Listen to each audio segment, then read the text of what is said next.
A máme tu deň 2 mojej cesty do Írska. Večer sme mali večeru, kde som sa stretla aj s kolegyňou Zuzkou a super sme si pokecali. Toto už je ráno, cítila som sa ako doma, pretože som si dala moju obľúbenú kašu. Toto je výrobné centrum, kde prichádzajú olejčeky z celého sveta a testujú sa na kvalitu a zároveň sa potom plnia do flaštičiek. Celý tento výrobný proces má na starosti vyše 80 ľudí, ktorí sú ako taká veľká rodina. Tu vidíte, ktoré všetky oleje sú vlastne plnené v Írsku, prípadne sa tam miešajú aj nejaké zmesy.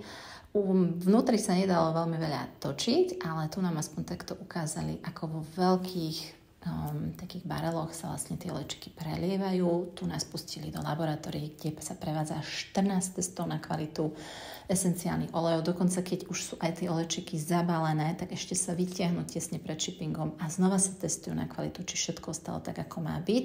Tu sme dostali takýto odchodový darček.